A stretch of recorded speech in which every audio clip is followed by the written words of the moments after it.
ಈ ಸಾಂಬಾರ್ ಪುಡಿನ 2-3 ತಿಂಗಳು ನಾವು ಸ್ಟೋರ್ ಮಾಡಿ ಇಟ್ಕೋಬಹುದು. ಅದರ ಪರಿಮಳ ಹಾಗೆ ಇರುತ್ತೆ. ಮತ್ತೆ ಬೆಸ್ಟ್ ಪಾರ್ಟ್ ಏನಂತಂದ್ರೆ ಸಂಪೂರ್ಣವಾಗಿ ಮನೆಯಲ್ಲೇ ತಯಾರಿಸಿದ್ದು. ಎಲ್ಲರಿಗೂ ನಮಸ್ಕಾರ, welcome back to flavour stories by Deepa ಚಾನಲ್ಗೆ, where every bite tells a story.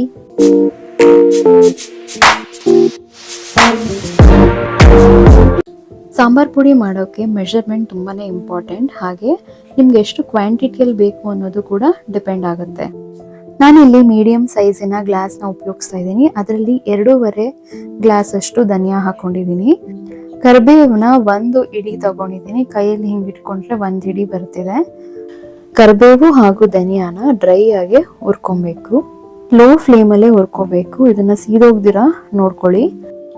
ಒಂದು 70% ಅಷ್ಟು ಹುರ್ಕೊಬೇಕು. ಕರ್ಬೇವಿನ ಸೊಪ್ಪನ್ನ ಮುಟ್ಟಿದ್ರೆ ಗೊತ್ತಾಗುತ್ತೆ, ಓಕೆ ಇದು ಕಂಪ್ಲೀಟ್ ಆಗಿ ಹುರ್ಕೊಂಡಿದ್ದೀವಾ ಹಿಂಗೆ ಅಂತ.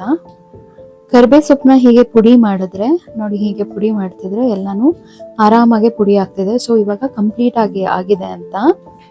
ಮಿಕ್ಸರ್ ಜಾರಿಗೆ ಹಾಕಕ್ಕಿಂತ ಮುಂಚೆ ಇದನ್ನ ಒಳ್ಕಳಲ್ಲಿ ಈ ತರ ನಾನು ಕುಟ್ಕೊಂಡು ಚೆನ್ನಾಗಿ ಒಂದು 70% ಅಷ್ಟು ಪುಡಿ ಮಾಡ್ಕೋತಾ ಇದ್ದೀನಿ.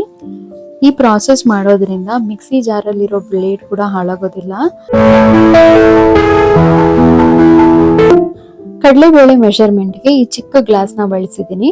ಸೊ ಇದ್ರ ತುಂಬಾ ಕಡಲೆಬೇಳೆನ ಹಾಕೋಬೇಕು. ಕಂಪ್ಲೀಟ್ ಆಗಿ ರೋಸ್ಟ್ ಅಲ್ಲ, ಒಂಥರ ಬಿಸ್ಕೆಟ್ ಕಲರ್ ಆಗೋ ತರ ಇದನ್ನ ರೋಸ್ಟ್ ಮಾಡ್ಕೊಬೇಕು. ನೋಡಿ ಈ ತರ. ಕಾಳು ಮೆಣಸು ಬಂದು ಒಂದು ಅರ್ಧ ಕಪ್ಪು ಇಲ್ಲ ಒಂದು ಫುಲ್ ಮುಷ್ಟಿ ಇಡಿ ಹಾಕೋಬೇಕು. ಇದನ್ನು ಕೂಡ ನಾವು ಡ್ರೈ ರೋಸ್ಟ್ ಮಾಡ್ಕೋಬೇಕಾಗತ್ತೆ. ಸೊ ಇವಾಗ ಕಾಳು ಮೆಣಸು ಮತ್ತೆ ಕಡಲೆಬೇಳೆನ ಹಾಕೊಂಡು ಪುಡಿ ಮಾಡ್ಕೋತಾ ಇದ್ದೀನಿ. ಫುಲ್ ಕಂಪ್ಲೀಟ್ ಆಗಿ ಪುಡಿ ಅಲ್ಲ, ಒಂದು ಆಲ್ಮೋಸ್ಟ್ ಒಂದು 80% ಅಷ್ಟು ಪುಡಿ ಮಾಡ್ಕೊಂಡ್ರೆ ಸಾಕು.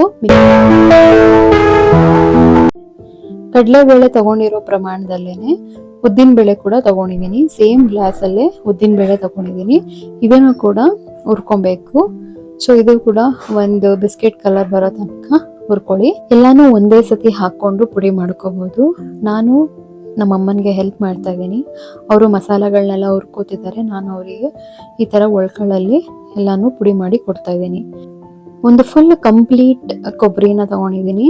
ಅದನ್ನ ಕೂಡ ಸಣ್ಣದಾಗೆ ಹಚ್ಚಿ ಹುರ್ಕೋಬೇಕು. ಆಮೇಲೆ ಸ್ವಲ್ಪ ತಣ್ಣಗಾದ್ಮೇಲೆ ಮಿಕ್ಸರ್ ಜಾರಿಗೆ ಹಾಕಿ ಪುಡಿ ಮಾಡ್ಕೊಳ್ಳಿ. ಬ್ಯಾಡಗೆ ಮೆಣಸಿನ್ಕಾಯಿ ಬಂದು ಒಂದು 20 ತಗೊಂಡಿದ್ದೀನಿ. ಮತ್ತೆ ಅರ್ಶಿನದ ಕೊಂಬು ಅದನ್ನ ಒಂದು 9 ತಗೊಂಡಿದ್ದೀನಿ.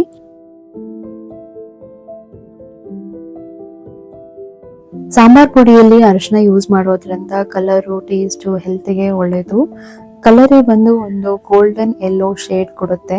ಹಾಗೂ ಇದರಲ್ಲಿ ಮೆಡಿಸಿನ್ ಬೆನಿಫಿಟ್ಸ್ ಇದೆ. ಇಮ್ಯುನಿಟಿ ಬೂಸ್ಟ್ ಮಾಡುತ್ತೆ, ಜೀರ್ಣಕ್ರಿಯೆಗೆ ಸುಲಭ ಆಗುತ್ತೆ, ಹಾಗೂ ಇನ್ಫ್ಲಮೇಷನ್ ರೆಡ್ಯೂಸ್ ಆಗುತ್ತೆ.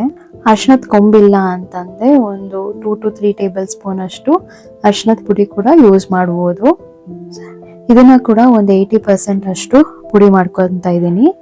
ಒಂದ್ ಮಾತು ಹೇಳ್ತಾರೆ, ಅರಿಶಿನ ಇಲ್ಲದ ಸಾಂಬಾರ್ ಪುಡಿ ಅಂದ್ರೆ ಬಣ್ಣವಿಲ್ಲದ ರಂಗೋಲಿ ತರ ಅಂತ. ಅರಿಶಿನದಲ್ಲಿ ಆಂಟಿ ಬ್ಯಾಕ್ಟೀರಿಯಲ್ ಹಾಗೂ ಆಂಟಿ ಫಂಗಲ್ ಪ್ರಾಪರ್ಟೀಸ್ ಇರೋದ್ರಿಂದ ಇದು ಸಾಂಬಾರ್ ಪುಡಿನ ತುಂಬಾ ದಿನ ಸ್ಟೋರ್ ಮಾಡೋಕೆ ಹೆಲ್ಪ್ ಆಗುತ್ತೆ. ಬ್ಯಾಡಗೆ ಮೆಣಸಿನ್ಕಾಯಿ ಕೂಡ ಹುರಿದು ಅದನ್ನ ಆಮೇಲೆ ಪುಡಿ ಮಾಡ್ಕೊಬೇಕು. ಮೆಂತ್ಯ ಬಂದು 1/4 ಕಪ್ ಅಷ್ಟು ತಗೊಂಡಿದ್ದೀನಿ. ಇದು ಸ್ವಲ್ಪ ಕಹಿ ಬರೋದ್ರಿಂದ. ಜೀರಿಗೆ ಕೂಡ 1 ಮುಷ್ಟಿ ಅಷ್ಟು ತಗೊಂಡಿದ್ದೀನಿ. ಮೆಣಸು ಎಷ್ಟು ತಗೊಂಡಿದೆ ಅಷ್ಟೇ ಪ್ರಮಾಣದಲ್ಲಿ ಜೀರಿಗೆ ಕೂಡ ಹಾಕಿರೋದು. ಸಾಂಬಾರ್ ಪುಡಿಯಲ್ಲಿ ಮೆಂತ್ಯ ಕಾಳು ಯೂಸ್ ಮಾಡೋದ್ರಿಂದ ಬ್ಲೋಟಿಂಗ್ ಸಮಸ್ಯೆಗಳೇನಾದ್ರೂ ಇದ್ರೂ ಕಮ್ಮಿ ಆಗುತ್ತೆ. ಜೀರಿಗೆ ಬಳಸೋದ್ರಿಂದ ಜೀರ್ಣಕ್ರಿಯೆ ಸುಲಭ ಆಗುತ್ತೆ. ಅದನ್ನ ಅಮ್ಮ ಹೀಗೆ ಹೇಳ್ತಾರೆ, ಜೀರಿಗೆ ಇಲ್ಲದ ಸಾಂಬಾರ್ ಅಂದ್ರೆ ಮಳೆ ಇಲ್ಲದ ಮೋಡ ತರ ಅಂತ. ಎಷ್ಟು ಚಂದ ಇದೆಯಲ್ಲ ಈ ಫ್ರೇಸು. ಇಲ್ಲಿ ಅರ್ಧ kg ಅಷ್ಟು ಗುಂಟೂರು ಮೆಣಸಿನ್ಕಾಯಿನ ಬಳಸಿರೋದು. ಇದನ್ನ ಕೂಡ ಡ್ರೈ ಆಗಿ ಹುರ್ಕೊಬೇಕು. ಇದಕ್ಕೆ ಎಣ್ಣೆ ಕೂಡ ಹಾಕಿ ಹುರ್ಕೋತಾರೆ. ನಾನು ಏನಕ್ಕೆ ಎಣ್ಣೆ ಹಾಕಿಲ್ಲ ಅಂತಂದ್ರೆ ಇದು ಅಷ್ಟು ಘಾಟ್ ಕೊಡ್ತಾ ಇಲ್ಲ, ಅದಕ್ಕೋಸ್ಕರ ಎಣ್ಣೆ ಯೂಸ್ ಮಾಡ್ತೀರಾ ಹಾಗೇನೆ ಹುರ್ಕೋತಾ ಇದ್ದೀನಿ. ಎಲ್ಲಾ ಪದಾರ್ಥಗಳನ್ನು ಲೋ ಫ್ಲೇಮಲ್ಲೇ ಹುರ್ಕೊಬೇಕು.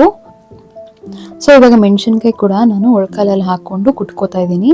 ಒಂದ್ ಸ್ವಲ್ಪ ಪುಡಿ ಆದ್ರೆ ಸಾಕು. ಸೊ ಮಿಕ್ಸಿಯಲ್ಲಿ ಹಾಕೊಳ್ಳೋಕ್ಕೆ ಸುಲಭ ಆಗತ್ತೆ ಅಂತ ನಾನು ಈ ಪ್ರಾಸೆಸ್ನ ಮಾಡ್ತಿರೋದು. ಎಲ್ಲಾನು ಒಂದು ಪಾತ್ರೆ ಇಲ್ಲ ತಟ್ಟೆಗೆ ಹಾಕೊಂಡು ಮಿಕ್ಸ್ ಮಾಡ್ಕೊಳ್ಳಿ. ಹಾಗೆ ಕೊಬ್ಬರಿ ಏನಿತ್ತು ಅದನ್ನ ಕೂಡ ನಾನು ಇಲ್ಲಿ ಹಾಕೊಂಡು ಮಿಕ್ಸ್ ಮಾಡ್ಕೋತಾ ಇದ್ದೀನಿ. ಸ್ವಲ್ಪ ತಣ್ಣಗಾದ್ಮೇಲೆ ಇದನ್ನ ಮಿಕ್ಸಿಗೆ ಹಾಕೊಂಡು ಪುಡಿ ಮಾಡ್ಕೊಬೇಕು.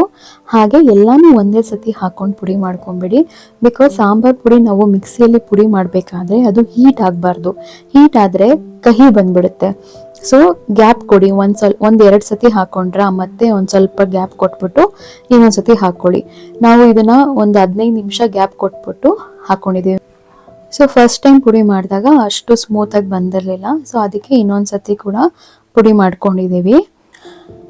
ಸಾಂಬಾರ್ ಪುಡಿನ ಒಂದು ಪಾತ್ರೆಗೆ ಹಾಕಿ ಹಾಗೆ ಹಾರಕ್ಕೆ ಬಿಡಿ. ಅದಾದ್ಮೇಲೆ ಒಂದು ಕಂಟೈನರ್ಗೆ ಹಾಕಿ ಸ್ಟೋರ್ ಮಾಡ್ಕೋಬಹುದು. ಇದು 1 kg ಮೇಲೇನೆ ಬಂದಿದೆ ಸಾಂಬಾರ್ ಪುಡಿ. ಈ ಸಾಂಬಾರ್ ಪುಡಿನ ಬಿಸಿಬೇಳೆ ಬಾತು, ರಸಮ್ಗೆ, ಈವನ್ ಪಲ್ಯಗಳಿಗೂ ಕೂಡ ಯೂಸ್ ಮಾಡ್ಬೋದು. ತುಂಬಾನೇ ಚೆನ್ನಾಗಿರುತ್ತೆ. ಸಾಂಬಾರ್ ಪುಡಿ ಎಷ್ಟು ಕಲರ್ಫುಲ್ ಆಗಿ ಕಾಣ್ತಿದೆ ಹಾಗೂ ಸುಲಭವಾಗಿ ಇದನ್ನ ಮನೆಯಲ್ಲೇನೆ ಮಾಡ್ಕೋಬಹುದು.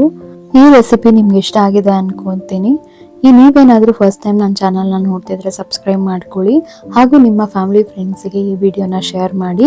Thank you for watching. Stay tune.